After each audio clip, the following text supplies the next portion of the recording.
إن الحمد لله نحمده ونستعينه ونستغفره ونعوذ بالله من شرور أنفسنا ومن سيئات أعمالنا.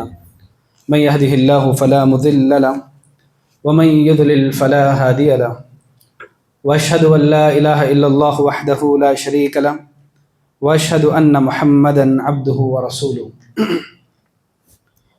يا أيها الذين آمنوا اتقوا الله حق تقاته ولا تموتن إلا وأنتم مسلمون. يا أيها الناس اتقوا ربكم الذي خلقكم من نفس واحدة وخلق منها زوجها وبث منهما رجالا كثيرا ونساء، واتقوا الله الذي تساءلون به والأرحام إن الله كان عليكم رقيبا. يا أيها الذين آمنوا اتقوا الله وقولوا قولا سديدا يصلح لكم أعمالكم ويغفر لكم ذنوبكم، ومن يطع الله ورسوله فقد فاز فوزا عظيما. أما بعد فإن خير الحديث كتاب الله، وخير الهدي هدي محمد صلى الله عليه وسلم، وشر الأمور محدثاتها وكل محدثة بدعة وكل بدعة ضلالة وكل ضلالة في النار. أعوذ بالله السميع العليم من الشيطان الرجيم من همزه ونفخه ونفسه. بسم الله الرحمن الرحيم. قل إن كان آباؤكم وأبناؤكم وإخوانكم وأزواجكم وعشيرتكم وأموال اقترفتموها وتجارة تخشون كسادها ومساكن ترضونها أحب إليكم من الله ورسوله وجهاد في سبيله فتربصوا حتى يأتي الله بأمره والله لا يهدي القوم الفاسقين. وقال النبي صلى الله عليه وسلم: لا يؤمن أحدكم حتى أكون أحب إليه من والده وولده والناس أجمعين. رب اشرح لي صدري ويسر لي أمري واحلل عقدة من لساني يفقهوا قولي. سبحانك لا علم لنا إلا ما علمتنا إنك أنت العليم الحكيم. اللهم انفعني بما علمتني وعلمني ما ينفعني وزدني علما.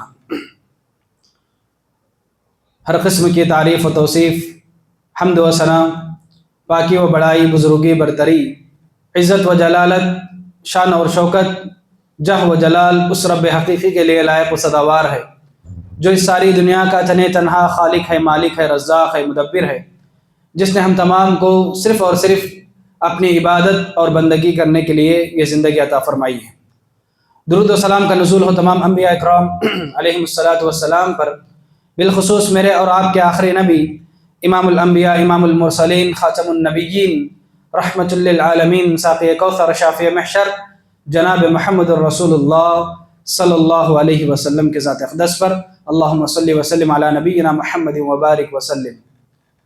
معزز حاضرین جمعہ، برادران اسلام، نوجوان بھائیوں، پردہ نشین اسلامی ماں اور بہنوں، عزیز بچوں، آج کے اس خطبہ جمعہ کی مناسبت سے جس موضوع اور ٹاپک پر میں گفتگو کرنے جا رہا ہوں وہ ہے رسول اللہ صلی اللہ علیہ وسلم کی محبت میں غلو کی صورتیں۔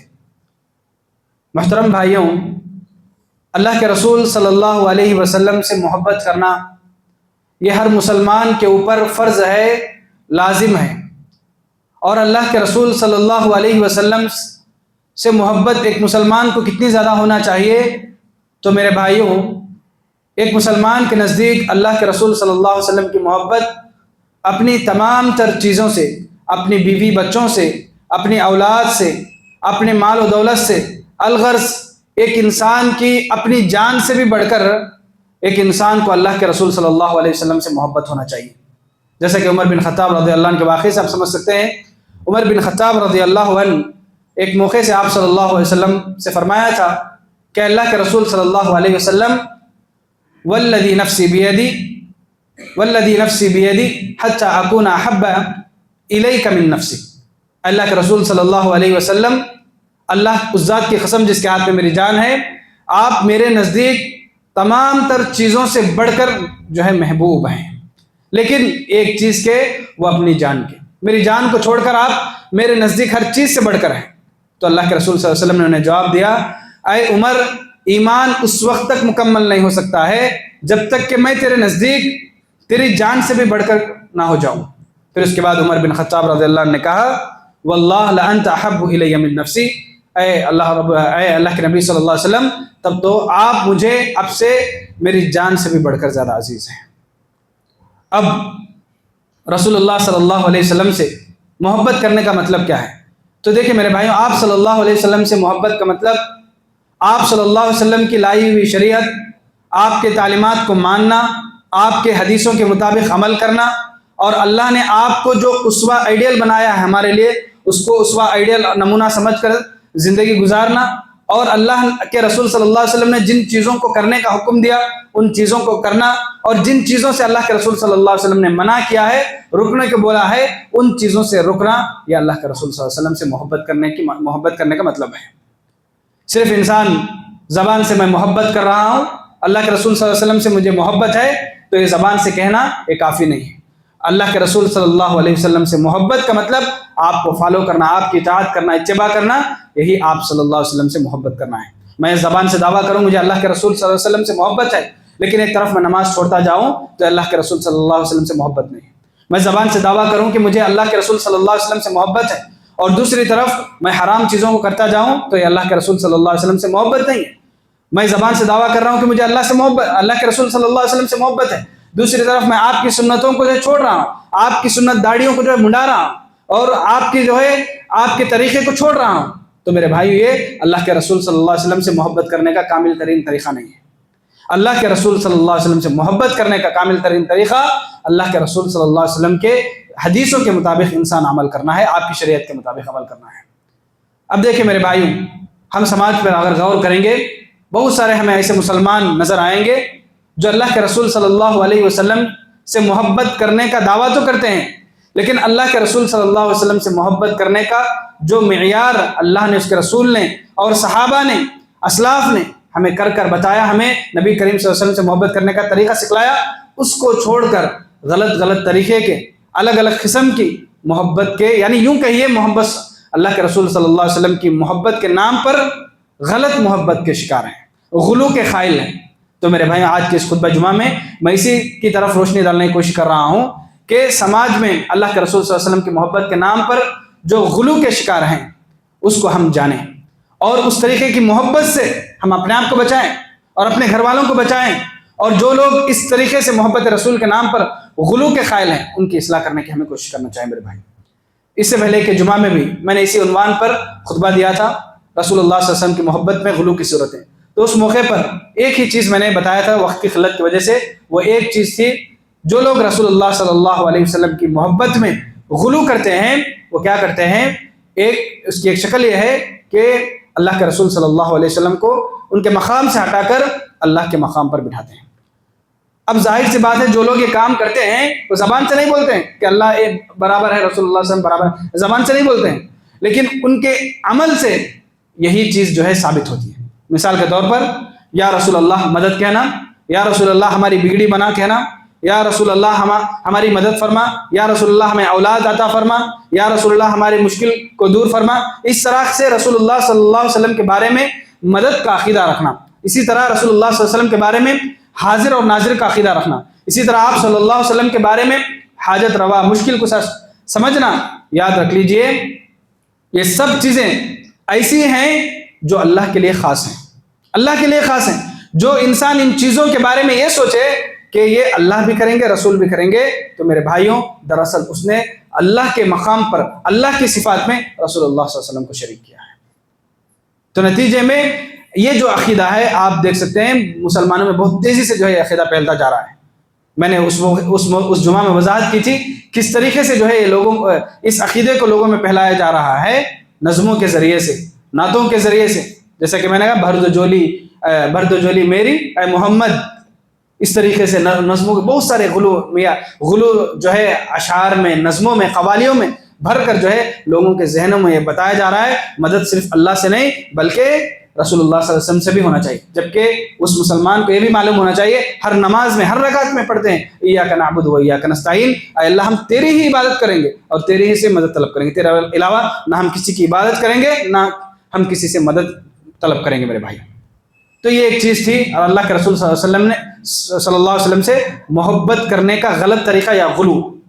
اب دیکھیے دوسری جو چیز ہے، اللہ کے رسول صلی اللہ علیہ وسلم کے محبت کے نام پر جو غلو کیا جاتا ہے، اس کا ایک طریقہ، اس کی ایک شکل یہ ہے کہ اللہ کے طرح، اللہ کے جو 90 پر 9 ناموں کی فضیلت ہے اسی طرح اللہ کے رسول صلی اللہ علیہ وسلم کے لیے بھی 90 پر 9 نام ثابت کرنا.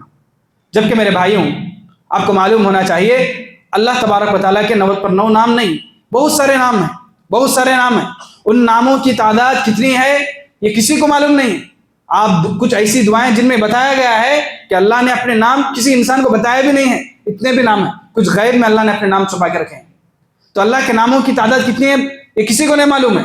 وَلِلَّهِ الْأَسْمَاءُ الْحُسْنَى، اللہ کے اچھے اچھے نام ہیں. اللہ کے رسول صلی اللہ علیہ وسلم نے ان ناموں میں سے 90 پر 9 ناموں کی فضیلت بتائی. 90 پر 9 نام ایسے ہیں جو انسان ان 90 پر 9 ناموں کو یاد کرے گا. جیسے کہ اللہ کے رسول صلی اللہ علیہ وسلم کی حدیث ہے ان اللہ 99 اسما 100 الا واحدا. اللہ رب العالمین کے 90 پر 9 نام ہیں، 100 کو ایک کم. جو انسان من احصاها دخل الجنہ، جو انسان اللہ کے نام ہیں یہ، جو انسان ان اللہ کے 90 پر 9 ناموں کو یاد کرے گا، اس کو سمجھے گا، اس کے مطابق اس کا ایمان ہوگا، سبحان اللہ، اس کی وجہ سے وہ جنت میں داخل ہو جاتا ہے. اب یہ اللہ رب العالمین کے لیے ہے. لیکن جو لوگ رسول اللہ صلی اللہ علیہ وسلم کے لیے محبت کے غلو کے قائل ہیں، وہ لوگوں نے اللہ کے رسول صلی اللہ علیہ وسلم کے لیے بھی یہ 90 پر 9 ناموں کو ثابت کیا. آپ دیکھ سکتے ہیں کچھ قرآن میں آپ کو ایک طرف اللہ کے نام ہوں گے تو دوسری طرف محمد صلی اللہ علیہ وسلم کے آپ کو نام نظر آئیں گے. میں یہ نہیں کہنا چاہتا ہوں کہ یہ نام نہیں ہیں، نام موجود ہیں، نام برابر موجود ہیں. اللہ نے اپنے نبی کو بہت سارے ناموں سے نوازا ہے. آپ کا نام محمد ہے، احمد ہے، آپ کا نام ماہی ہے، حاشر ہے، عاقب ہے. اللہ نے آپ کو رؤوف الرحیم نام رکھا ہے. آپ کو اللہ نے مدثر کہا ہے، مزمل کہا ہے. آپ کے ذکر کو اللہ نے بلند کیا ہے. وَرَفَعْنَا لَكَ ذِكْرَكَ. اسی وجہ سے ہم نماز میں جہاں التحیات پڑھتے ہیں وہیں پر ہم درود بھی پڑھتے ہیں. یہ ہماری نبی سے محبت کی دلیل ہے. تو میرے بھائیوں، لیکن جس طریقے سے لوگ یہ کہتے ہیں کہ 90 پر 9 ناموں کو یاد کرو، یہ بھی فضیلت والے ہیں. ہم بھی یہ کہنا چاہتے ہیں، ہم کو بھی یہ شوق ہے یاد کرنے کا، لیکن اس کے لیے کوئی صحیح دلیل نہیں ہے کہ جہاں اللہ کے رسول صلی اللہ علیہ وسلم نے اپنے 90 پر 9 ناموں کو لوگوں کو سکھایا، صحابہ کو سکھایا ہو، یا صحابہ نے آپ کے بعد ان 90 پر 9 ناموں کو سکھایا، اس طریقے کی کوئی دلیل نہیں ہے. محض یہ اللہ کے رسول صلی اللہ علیہ وسلم کے محبت میں غلو کا نتیجہ ہے، یا غلط طریقے کی محبت ہے جس کے لوگ اس کے قائل ہیں کہ جس طرح اللہ کے لیے 90 پر 9 نام ہے، اس طرح رسول اللہ صلی اللہ علیہ وسلم کے لیے 90 پر 9 نام ثابت کرتے ہیں، جبکہ یہ کسی بھی صحیح حدیث سے ثابت نہیں ہے. یہ محض غلو کا ہے، ایک شکل ہے میرے بھائیوں.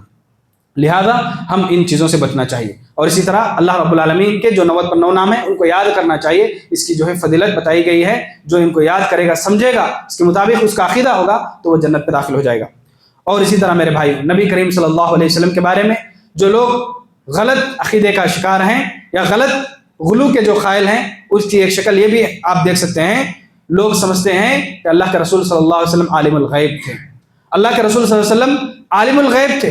میرے بھائیوں، یاد رکھ لیجئے، زمین اور آسمان میں کل کی کیا باتیں ہونے والی ہیں، آگے کیا ہونے والا ہے، یہ صرف اللہ کا حق ہے. اور یہ اللہ تبارک و تعالیٰ ہی جانتا ہے. یہ اللہ کی صفت ہے کہ کل کیا ہونے والی ہے، یہ صرف اللہ کو معلوم ہے. یہ اس کے علاوہ کسی کو جو ہے کل کیا ہونے والا ہے، غیب کی کیا خبر ہے، یہ کسی کو معلوم نہیں ہے. یہ کسی کو معلوم نہیں. دھرتی پر کوئی بھی انسان یہ دعویٰ نہیں کر سکتا ہے کہ میں کل کی باتیں بتاؤں گا.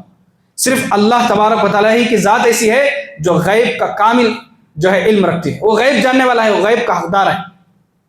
اس کے لیے خود اللہ نے سورہ انعام کے اندر آیت نمبر 50/9 کے اندر بیان فرمایا وَعِندَهُ مَفَاتِحُ الْغَيْبِ لَا يَعْلَمُهَا إِلَّا هُوَ. غیب کی جو چابیاں ہیں، غیب کا جو علم خزانہ ہے، یہ صرف اللہ کے پاس ہے. لا يعلمها، اسے کوئی جاننے والا نہیں سوائے ایک کے، الا ہو، وہ سوائے اللہ کے. تو میرے بھائیوں، غیب جاننے والا صرف اللہ تبارک و تعالیٰ ہے.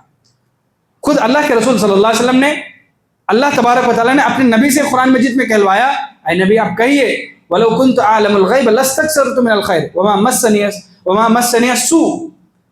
اللہ کے رسول صلی اللہ علیہ وسلم نے قرآن مجید میں بیان فرمایا. قرآن میں انہوں نے یہ کہا کہ میں یہ نہیں کہتا کہ میرے پاس غیب کا علم ہے، وَلَوْ كُنْتُ أَعْلَمُ الْغَيْبَ، میں غیب جاننے والا ہوں، یہ میں نہیں کہہ رہا ہوں. لَاسْتَكْثَرْتُ مِنَ الْخَيْرِ، اگر میرے پاس غیب کا علم ہوتا تو میں اپنے لیے بہت سارا خیر جمع کر کے رکھتا. وَمَا مَسَّنِيَ السُّوءُ، کوئی تکلیف مجھے جو نہیں پہنچ سکتی تھی. آپ دیکھیں گے، آپ سیرت میں پڑھیں گے، سنیں گے، آپ کو پتہ چلے گا کتنے ایسے موقع تھے جہاں پر اللہ کے رسول صلی اللہ علیہ وسلم کو ستایا گیا، پریشان کیا گیا. آپ کی زندگی میں جو واقعات ہوئے ہیں، ان واقعات میں سے ایک بڑا واقعہ مائی عائشہ صدیقہ رضی اللہ عنہا کو لے کر عفق کا جو واقعہ ہے. آپ کی پاکیزہ بیوی، آپ کی چہیتی بیوی، مشرکین مکہ نے ان کی پاک دامنی پر کیچڑ اچھالنے کی کوشش کی. آپ صلی اللہ علیہ وسلم کی بیوی کے اوپر جو ہے نعوذ باللہ غلطی کا الزام لگایا انہوں نے. آپ سوچ سکتے ہیں آپ صلی اللہ علیہ وسلم کو کتنی تکلیف ہوئی ہوگی جب آپ کی بیوی کے بارے میں اس طریقے سے جو ہے پھیلایا جا رہا ہے. کتنا انہوں نے پھیلایا, کچھ صادق الایمان مسلمان بھی جو ہے یہ سمجھنے لگے کہ واقعی میں یہ سچ ہے. اتنا جو ہے منافقین نے مائی عائشہ صدیقہ رضی اللہ عنہ کی پاکیزہ شخصیت پر کیچڑ اچھالی. آپ صلی اللہ علیہ وسلم ایک مہینے تک پریشان تھے اس چیز کو لے کر کہ آخر یہ کیا معاملہ ہے. اگر آپ سوچ کر دیکھیں آپ کے پاس غیب کا علم ہوتا تو آپ کو معلوم ہو جاتا تھا کیا سچ ہے کیا غلط ہے. تو میرے بھائی ایک مہینے کے بعد اللہ تبارک و تعالیٰ نے مائی عائشہ صدیقہ رضی اللہ عنہ کی پاک دامانی پر آیتیں نازل فرمائی, جب جا کے آپ صلی اللہ علیہ وسلم کو اطمینان ہوا. اسی طریقے سے ایک یہودیہ عورت نے آپ صلی اللہ علیہ وسلم کو مارنے کے لیے آپ کے جانی دشمن تو یہ تھے ہی تھے, آپ کو ہمیشہ کتنے مرتبہ جو ہے آپ صلی اللہ علیہ وسلم کو مارنے کی اشائشہ نہیں کی. تو ایک یہودی عورت نے آپ کو مارنے کے لیے آپ کو کیا کیا, گوشت کے اندر زہر ملایا, گوشت کے اندر زہر ملایا اور وہ زہر ملا ہوا گوشت لا کر آپ صلی اللہ علیہ وسلم کو تحفے میں دیا. آپ صلی اللہ علیہ وسلم اس تحفے کو لے لیے اور آپ نے اس کو کھا لیا اور آپ کے ساتھ صحابی کو بھی کھلایا. جب آپ نے اس کو کھایا گویا کہ آپ نے مرض الموت جو ہے محسوس کیا ہے, اور جو صحابی نے کھایا تھا ان کا انتقال ہو چکا تھا. آپ ذرا سوچیں اگر آپ صلی اللہ علیہ وسلم کو علم غیب تھا تو آپ صلی اللہ علیہ وسلم اس گوشت کو کیوں کھاتے تھے اور صحابی رسول کو کیوں کھلاتے تھے. میرے بھائی ایسے بہت سارے واقعات ہیں, آپ کو کہتے جائیں بات بہت لمبی ہو جائے گی. آپ کی زندگی کا سب سے بڑا واقعہ, سب سے بڑی مصیبت, سب سے بڑی آزمائش جسے ہم کہہ سکتے ہیں طائف کا واقعہ. آپ نے خود کہا میری زندگی میں جو واقعات ہوئے ہیں احد کے دن سے بھی بڑی تکلیف, احد کے دن بہت تکلیف ہوئی آپ صلی اللہ علیہ وسلم کو. ظالموں نے آپ کے بارے میں یہ پہلا دیا کہ آپ صلی اللہ علیہ وسلم شہید ہو گئے ہیں. آپ صلی اللہ علیہ وسلم نے کہا اس جنگ سے بھی مجھے جو تکلیف پہنچی ہے وہ طائف میں پہنچی ہے مجھے, اور اس طائف میں کیسے آپ کے ساتھ سلوک کیا گیا. اگر آپ صلی اللہ علیہ وسلم کو علم غیب ہوتا تو آپ وہاں پر جاتے ہی نہیں تھے. تو میرے بھائیوں کہنے کا مطلب کیا ہے, آپ صلی اللہ علیہ وسلم عالم الغیب نہیں ہیں, آپ اللہ تبارک و تعالیٰ عالم الغیب ہیں, اللہ تبارک و تعالیٰ جانتا ہے. ہاں کچھ ایسی چیزیں تھیں جو آپ صلی اللہ علیہ وسلم نے پہلے ہی بتائی دی تھی, جیسا کہ کچھ جنگوں کے بارے میں آپ صلی اللہ علیہ وسلم نے پہلے ہی بتا دیا تھا, اور کون دشمن کہاں مرنے والا ہے یہ بھی آپ صلی اللہ علیہ وسلم نے جنگ بدر کی مناسبت سے بتایا تھا. لیکن ظالموں نے اس کو سوشل میڈیا کے ذریعے ایسے جو ہے ثابت کیا ہے, ایسے تعبیل کیا ہے. اللہ کی ایک آیت ایک طرف ہے, اللہ کہہ رہا ہے کہ غیب جاننے والا میں ہوں, دوسری طرف اس ظالموں نے ایسے اللہ کے رسول صلی اللہ علیہ وسلم کی شان میں غلو کرنے کی کوشش کی کہ ایسا لگتا ہے دیکھنے والے کو واقعی میں رسول اللہ صلی اللہ علیہ وسلم کو بھی غیب کا علم تھا, جبکہ اللہ تبارک و تعالیٰ کہہ رہے ہیں غیب جاننے والا صرف اللہ ہے, اور اللہ کے رسول صلی اللہ علیہ وسلم کہہ رہے ہیں کہ غیب جاننے والا صرف اللہ ہے, میرے پاس غیب کا علم نہیں. اس لیے مائی عائشہ صدیقہ رضی اللہ عنہا نے کہا جو کوئی یہ کہے گا کہ رسول اللہ صلی اللہ علیہ وسلم کل کی آنے والی باتیں کیا ہونے والی ہیں یہ جانتے ہیں, جو دعویٰ کرے گا ایسا کہے گا اس نے گویا کہ بدترین جھوٹ باندھا ہے اللہ کے رسول صلی اللہ علیہ وسلم پر. کیونکہ ایک طرف اللہ کہہ رہے ہیں, رسول اللہ صلی اللہ علیہ وسلم خود کہہ رہے ہیں, دونوں قرآن مجید کی آیتیں ہیں, دونوں میں کہہ رہے ہیں کہ غیب جاننے والا اللہ ہے, اور دوسری طرف ہمارا انسان کہتا ہے کہ غیب جاننے والے رسول اللہ صلی اللہ علیہ وسلم ہے. یاد رکھ لیے محض یہ غلو کا جو ہے نتیجہ ہے, سوائے کچھ نہیں ہے. تو میرے بھائیوں اس طریقے کی چیزوں سے ہمیں بچنا چاہیے. اللہ کے یہ صرف اللہ تبارک و تعالیٰ کا حق ہے, وہ غیب جاننے والا ہے, اور اس غیب میں اس کا کوئی شریک نہیں ہے میرے بھائی. اور اسی طریقے سے جو لوگ رسول اللہ صلی اللہ علیہ وسلم کی محبت میں غلو کے قائل ہیں, غلط طریقے کی محبت میں, جو قرآن اور حدیث سے صحابہ کی جو محبت تھی اس سے ہٹ کر جو لوگ محبت کرتے ہیں, محبت کا دعویٰ کرتے ہیں, ان کی زندگی میں نماز تو کبھی نہیں ہوگی, وہ نماز جو آپ آنکھوں کی ٹھنڈک ہے وہ تو کبھی نہیں ہوگی, لیکن ایسے سب چیزیں ہوں گی. اس کی ایک شکل کیا ہے کہ آپ صلی اللہ علیہ وسلم کو وہ بشر ہی نہیں مانتے. یہ بھی ایک ایسا عقیدہ ہے جو کچھ مسلمانوں میں آپ کو نظر آئے گا کہ کچھ ایسے مسلمان ہیں جو آپ صلی اللہ علیہ وسلم کو انسان نہیں مانتے ہیں, آپ صلی اللہ علیہ وسلم کو انسان نہیں مانتے بلکہ نور من نور اللہ, وہ اللہ کے ایک نور تھے, یا وہ ایک فرشتے تھے, یا نہیں تو وہ اللہ کے ایک نور تھے. اس طرح جو ہے اللہ کے رسول صلی اللہ علیہ وسلم کے بارے میں عقیدہ رکھتے ہیں کہ اللہ کے رسول صلی اللہ علیہ وسلم انسان نہیں تھے بلکہ وہ اللہ کے ایک نور تھے.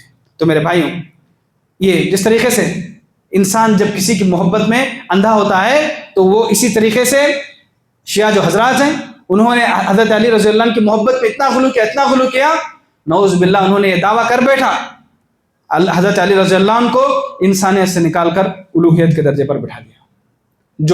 جو ہے آسمان میں اللہ تھا وہی نعوذ باللہ علی کی شکل میں مدینے میں اتر پڑا. اس طریقے سے جو ہے اشعار کہے جاتے ہیں. تو اسی طریقے سے رسول اللہ صلی اللہ علیہ وسلم کے محبت کے جو غلو کے قائل ہیں وہ لوگوں نے دعویٰ کر دیا کہ اللہ کے رسول صلی اللہ علیہ وسلم انسان نہیں ہیں بلکہ آپ نور ہیں۔ تو میرے بھائیوں چلیے کچھ دلیلوں کی روشنی میں ہم اس چیز کو سمجھنے کی کوشش کریں گے کہ اللہ کے رسول صلی اللہ علیہ وسلم نور تھے یا انسان تھے۔ تو دیکھیں میرے بھائیوں، اس سلسلے میں سب سے پہلی چیز ایسے آیتیں جہاں پر خود اللہ نے کہا ہے، جہاں پر خود اللہ نے اپنے نبی کا تعارف بندے سے کروایا ہے۔ سورہ بقرہ آیت نمبر 23 اگر آپ پڑھیں گے تو وہاں پر اللہ رب العالمین نے اپنے نبی کا تعارف کرایا۔ نبی کیا ہیں وہاں پر تعارف کرایا، وَإِن كُنتُمْ فِي رَيْبٍ مِّمَّا نَزَّلْنَا عَلَىٰ عَبْدِنَا، عبد کے ذریعے اللہ نے اپنے نبی کا وہاں پر تعارف کرایا ہے۔ یعنی قرآن کا چیلنج اللہ نے اس آیت میں بیان کیا ہے۔ قرآن کا چیلنج بیان کرتے ہوئے اللہ نے کہا جو قرآن کو ہم نے نازل کیا ہے عَلَىٰ عَبْدِنَا، اپنے بندے پر، بندے پر، نہ کوئی نور ہے نہ کوئی فرشتہ ہے، اللہ نے کیا کہا بندے کا تعارف کرایا۔ اسی طرح ایک اور جگہ پر میرے بھائیوں سورہ کہف کی پہلی آیت اگر آپ پڑھیں گے وہاں پر بھی الحمدللہ الذی انزل علی عبدہ، پاک ہے اللہ تبارک و تعالیٰ کی ذات جس نے اپنے بندے پر کتاب نازل کی۔ یہاں پر بھی اللہ کے رسول صلی اللہ علیہ وسلم کا تعارف بندے سے کروایا گیا ہے۔ اور اسی طریقے سے سورہ فرقان کی پہلی آیت تبارک الذی نزل الفرقان علی عبدہ، بابرکت ہے وہ ذات جس نے فرقان یعنی قرآن مجید کا دوسرا نام فرقان کو اپنے بندے پر علی عبدہ، اپنے بندے پر نازل کیا ہے۔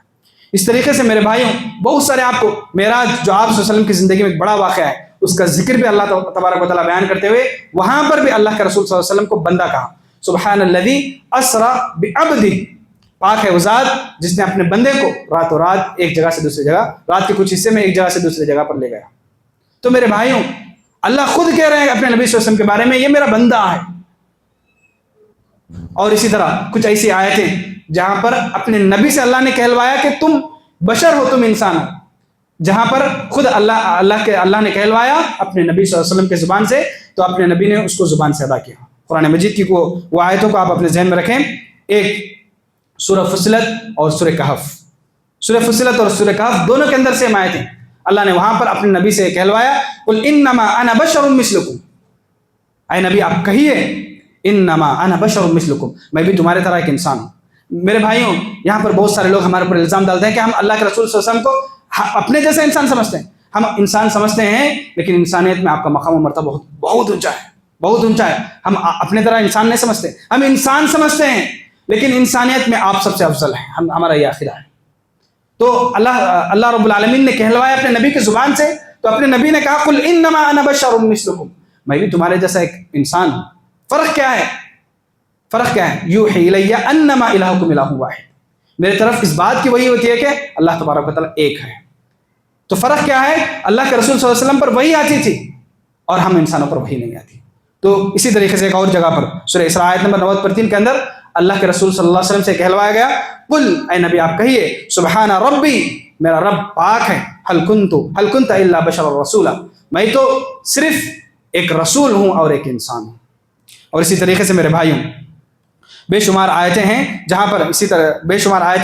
جہاں پر آپ صلی اللہ علیہ وسلم نے خود بھی کہا اور اللہ نے بھی کہلوایا اور اللہ نے بھی اپنے نبی کا تعارف بندے سے کروایا۔ تو آپ کو اندازہ ہو گیا ہوگا کہ آپ صلی اللہ علیہ وسلم کیا ہیں؟ نور نہیں ہیں، آپ بشر ہیں، آپ انسان ہیں۔ میں نے قرآن سے ثابت کیا۔ اگر حدیثوں کی بات کریں ہم بہت ساری حدیثیں آپ کو ملیں گی، بہت ساری حدیثیں۔ ایک موقع پر ایک صحابہ رسول نے آپ صلی اللہ علیہ وسلم کی شان کے بارے میں بتاتے ہوئے کہا اے اللہ کے رسول صلی اللہ علیہ وسلم آپ جو ہیں، افضل کے بیٹے ہیں، آپ خیر ہیں، خیر کے بیٹے ہیں۔ اس طریقے سے صحابی نے کہا تو آپ صلی اللہ علیہ وسلم نے فوراً اس صحابہ رسول سے کہا تمہیں کیا ہو گیا، تمہیں اللہ سے ڈرو، میں جو ہے اللہ کا بندہ ہوں اور اس کا میں رسول ہوں، اور میں اس بات کو پسند کرتا ہوں کہ مجھے تم محمد بن عبداللہ کہو، اللہ کا بندہ کہو، اللہ کا رسول کہو۔ اور کہا لا تطرونی کما اطرت النصارى ابن مریم، تم میری شان کو اس طریقے سے نہ بڑھاؤ جس طریقے سے عیسائیوں نے جو ہے عیسیٰ علیہ السلام کی شان کو بڑھایا۔ عیسیٰ علیہ السلام کی شان کو بڑھا کر لاسٹ میں کیا گیا؟ عیسیٰ علیہ السلام اللہ کے بیٹے کہیں، نعوذ باللہ۔ تو اس طریقے سے تم میری شان مت بڑھاؤ، بلکہ انما انا عبد، میں اللہ کا بندہ ہوں، قولوا عبد اللہ ورسولہ، مجھے اللہ کا بندہ کہو، اس کا رسول کہو۔ ایسے بہت سارے حدیثیں آپ کو مل جائیں گے جہاں پر خود اللہ کے رسول صلی اللہ علیہ وسلم نے کہا کہ میں ایک بندہ ہوں۔ اس سے بڑھ کر مشرکین مکہ بھی آپ صلی اللہ علیہ وسلم کو انسان مانتے تھے۔ مشرکین جو مکہ تھے مشرکین جو مکہ تھے وہ بھی اللہ کے رسول صلی اللہ علیہ وسلم کو انسان ہی مانتے تھے، وہ بھی بشر ہی مانتے تھے، بلکہ ان کا اعتراض یہ تھا یہ انسان کیوں ہے، یہ فرشتے ہوتے تھے ہم نبی مانتے تھے۔ ان کا اعتراض تھا یہ کوئی اور چیز ہوتے یا یہ نور ہوتے یا فرشتے ہوتے تو ہم ان کو نبی مانتے تھے۔ لیکن آج جو لوگوں نے جن کو نبی کو دیکھا ہے وہ لوگ کہہ رہے ہیں کہ یہ نور نہیں ہے، یہ ہمارے جیسے انسان ہے، اگر یہ نور ہوتے یا فرشتے ہوتے تو ہم بھی انہیں رسول مانتے۔ لیکن آج کا انسان کیا کہہ رہا ہے؟ نہیں، وہ نور تھے، انسان نہیں تھے۔ کتنی جو ہے کم عقلی کی بات ہے میرے بھائی۔ سورہ فرقان میں اللہ تبارک و تعالیٰ نے اس کا ذکر بیان فرمایا ہے، اور منافقین اعتراض کرتے تھے اللہ کے رسول صلی اللہ علیہ وسلم پر، وقالوا ما لهذا الرسول ياكل الطعام ويمشي في الاسواق، یہ کیسا رسول ہے جو ہماری طرح ہے، کھاتا ہے پیتا ہے بازار میں گھومتا ہے، وياكل الطعام ويمشي في الاسواق، اگر لولا انزل الیہ ملک فیکون معه نذیرا، اگر اللہ تبارک و تعالیٰ رسول کی شکل میں کسی فرشتے کو بھیجتا تو ہم اس کو تسلیم کر لیتے، یہ ہماری طرح انسان ہے۔ لیکن آج کا انسان کیا کہہ رہا ہے؟ نہیں، رسول اللہ صلی اللہ علیہ وسلم نور تھے، نہیں وہ جو ہے فرشتے تھے، اس طریقے کے جو ہے عقیدہ رکھتا ہے، جبکہ یہ مشرکین کا عقیدہ بھی نہیں تھا، وہ انسان مانتے تھے، اسی لیے تو وہ اعتراض کرتے تھے میرے بھائی۔ تو کہنے کا مطلب کیا ہے؟ قرآن و حدیث کی روشنی میں اگر آپ جاننے کی بھی آپ کوشش کریں گے، میں نے کچھ باتیں مختصر طور پہ بیان کی ہیں، اگر آپ جاننے کی بھی کوشش کریں گے تو آپ اس نتیجے کو پہنچیں گے کہ اللہ کے رسول صلی اللہ علیہ وسلم بشر تھے، کوئی نور نہیں تھے، کوئی ملک، کوئی فرشتے نہیں تھے میرے بھائی۔ یہ محض اللہ کے رسول صلی اللہ علیہ وسلم کی محبت میں غلو کا نتیجہ ہے۔ آپ یہ بھی سنے ہوں گے، کچھ لوگ سوال کرتے ہیں کہ اللہ کے رسول صلی اللہ علیہ وسلم کا سایہ تھا کیا؟ سایہ تھا کیا آپ صلی اللہ علیہ وسلم کا؟ یہ سوال اس لیے آتے ہیں، جو ہے ظالم کبھی سے ماننے کے لیے تیار نہیں کہ اللہ کے رسول صلی اللہ علیہ وسلم انسان تھے۔ اب ظاہر سی بات ہے، میں بھی کہوں گا جب کوئی انسان ہے ہی نہیں ہے تو انسان کا سایہ کہاں سے ہوگا؟ وہ لوگ نبی صلی اللہ علیہ وسلم کو انسان ماننے کے لیے تیار نہیں ہے تو سایہ کو کہاں سے مانیں گے وہ؟ اس لیے سایہ کے بارے میں سوال آ کے کرتے ہیں۔ جو اس طریقے سے سوال کرتا ہے رسول اللہ صلی اللہ علیہ وسلم کے سایہ تھا کیا، تو سمجھ لیجئے وہ وہی شخص ہے جس نے رسول صلی اللہ علیہ وسلم کو انسان نہیں مان رہا ہے، کوئی اور جو ہے نور مان رہا ہے۔ اور یہ بھی جان لیجئے رسول اللہ صلی اللہ علیہ وسلم کا سایہ تھا، صحیح حدیثوں سے یہ بھی ثابت ہے، جو وقت نہیں ہے میں اس طرف جو ہے جا رہا نہیں، صحیح حدیث سے یہ بھی ثابت ہے کہ آپ صلی اللہ علیہ وسلم کا سایہ بھی تھا۔ تو بہرحال میرے بھائیوں، یہ محض غلو کا نتیجہ ہے کہ لوگ آپ صلی اللہ علیہ وسلم کو انسان نہیں مانتے ہیں۔ اور اسی طریقے سے ایک اور آخری چیز میرے بھائیوں، کچھ ایسے لوگ ہیں، ظاہر سی بات ہے ہم نے شروع سے سنتے آ رہے ہیں، لوگوں نے رسول اللہ صلی اللہ علیہ وسلم کو ان کے مقام سے ہٹا کر اللہ کے مقام پر بٹھایا، آپ کو عالم الغیب بنایا اور آپ کے لیے 9 نام ثابت کیا، آپ کو جو ہے انسان ہی نہیں سمجھا۔ اب ظاہر سی بات ہے وہ آپ کی موت کو کیسے مانیں گے؟ اسی لیے کچھ ایسے مسلمان بھی ملیں گے جو آپ صلی اللہ علیہ وسلم کا انتقال ہوا اس کو مانتے ہی نہیں ہیں، وہ کہ آپ صلی اللہ علیہ وسلم کی موت کا ہی انکار کرتے ہیں، بلکہ ایسے بھی لوگ ہیں جو موت کا لفظ بھی آپ صلی اللہ علیہ وسلم کے لیے استعمال کرنا جائز نہیں سمجھتے ہیں، وہ بے ادبی سمجھتے ہیں۔ میرے بھائیوں، آپ صلی اللہ علیہ وسلم کا موت کا بھی جو ہے لوگ منکر ہیں، انکار کرتے ہیں، اور موت کا لفظ بھی جو ہے استعمال نہیں کرتے، اس لیے کیا الفاظ استعمال کرتے ہیں؟ آپ صلی اللہ علیہ وسلم جو ہے پردہ فرمائے ہیں، آپ صلی اللہ علیہ وسلم پردہ فرمائے ہیں، آپ صلی اللہ علیہ وسلم کا وصال ہو گیا ہے۔ مطلب کیا ہے یہاں پر پردہ فرمائے سے مطلب کیا ہے؟ آپ صلی اللہ علیہ وسلم زندے ہیں لیکن دنیا والوں کو دکھ رہے ہیں، پردہ کیے ہیں، اسی لیے لوگ ان کو نہیں دیکھ پا رہے ہیں۔ اس طریقے سے جو ہے موت کا لفظ استعمال کرنے کے بجائے پردہ فرمائے، اس طریقے کے الفاظ استعمال کرتے ہیں میرے بھائی، جبکہ آپ کو معلوم ہونا چاہیے اللہ نے اپنے نبی کے لیے قرآن مجید میں میت کا لفظ استعمال کیا ہے۔ سورہ زمر کے اندر اللہ تبارک و تعالیٰ نے فرمایا، اے نبی انک میت وانہم میتون، اے نبی آپ بھی مرنے والے ہیں اور یہ مشرکین بھی مرنے والے ہیں۔ اور اسی طرح سورہ انبیاء میں اللہ نے بیان فرمایا اپنے نبی صلی اللہ علیہ وسلم کو مخاطب کر کے، وما جعلنا لبشر من قبلک الخلد، اے نبی ہم نے اس دنیا میں کسی بھی انسان کو ایسا نہیں بنایا ہے کہ وہ ہمیشہ اس دنیا میں رہے گا، افئن مت، آپ کو بھی مرنا ہے۔ مت کس کہتے ہیں؟ مات یموت مت، مرنے کو کہتے ہیں۔ آپ کو بھی وفات پانا ہے، افئن مت، آپ کو بھی جو ہے وفات پانا ہے۔ جب آپ کی وفات ہوگی فہم الخالدون، کیا وہ مشرکین ہمیشہ زندہ رہیں گے اس دنیا میں؟ تو میرے بھائی اس طریقے سے خود اللہ تبارک و تعالیٰ نے اپنے نبی صلی اللہ علیہ وسلم کے لیے موت کا لفظ استعمال کیا ہے۔ اس سے بڑھ کر حضرت ابو بکر صدیق رضی اللہ عنہ جب عملاً آپ صلی اللہ علیہ وسلم کا انتقال ہوا، آپ کی وفات ہوئی، تو حضرت کچھ ایسے صحابہ کرام تھے، ظاہر سی بات تھی آپ کی محبت جو صحابہ میں اتنی تھی، انسانیت میں سب سے زیادہ محبت کرنے والے صحابہ کرام ہیں اللہ کے رسول صلی اللہ علیہ وسلم سے۔ جب عملاً حقیقت میں آپ صلی اللہ علیہ وسلم کا انتقال ہوا، کچھ صحابہ یہی سمجھ رہے تھے کہ آپ کا انتقال نہیں ہوا، آپ کہیں گئے ہیں، آپ آئیں گے۔ عمر بن خطاب رضی اللہ عنہ جیسے بڑے صحابی نے کہا، جو کوئی یہ کہے گا کہ آپ صلی اللہ علیہ وسلم کا انتقال ہوا ہے، تلوار سے میں اس کی گردن اڑا دوں گا۔ اس موقع پر ابو بکر صدیق رضی اللہ نے آپ کے لیے جو لفظ استعمال کیا یہی موت کا لفظ، جو لفظ کہ اللہ نے استعمال کیا ہے قرآن مجید میں۔ اس کے بعد حضرت ابو بکر صدیق رضی اللہ نے لوگوں کو سمجھایا، عمر بن خطاب رضی اللہ عنہ کو بھی سمجھانے کی کوشش کی اور ان کو بیٹھنے کے لیے کہا، انہوں نے نہیں بیٹھا۔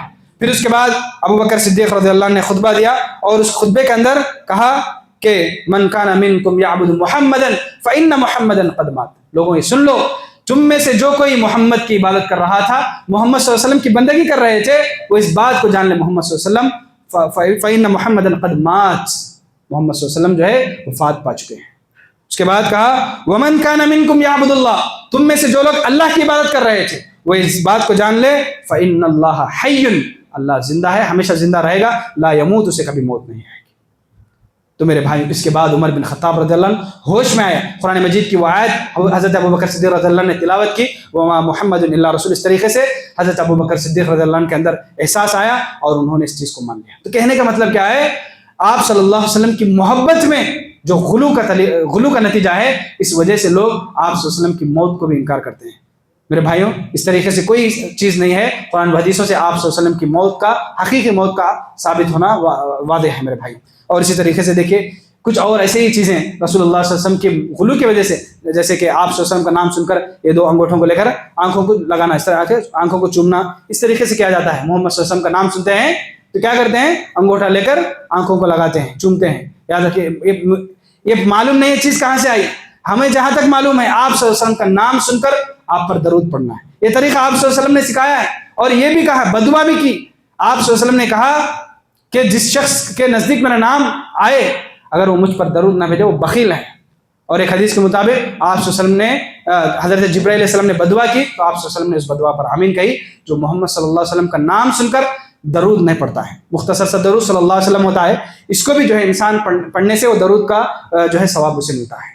تو کہنے کا مطلب کیا ہے، نبی صلی اللہ علیہ وسلم کا نام سن کر انگوٹھے چومنے والی یہ بات تو ہمیں معلوم نہیں ہے، لیکن آپ صلی اللہ علیہ وسلم کا نام سن کر صلی اللہ علیہ وسلم یا آپ پر درود پڑھنا یہ ہمیں معلوم ہے، قرآن و حدیث سے یہ ثابت ہے۔ اسی لیے لوگوں نے اس آپ صلی اللہ علیہ وسلم کی محبت میں میلاد النبی اور شب معراج یہ سب جو چیزیں کرتے ہیں، یہ محض آپ صلی اللہ علیہ وسلم کے غلو کا نتیجہ ہے۔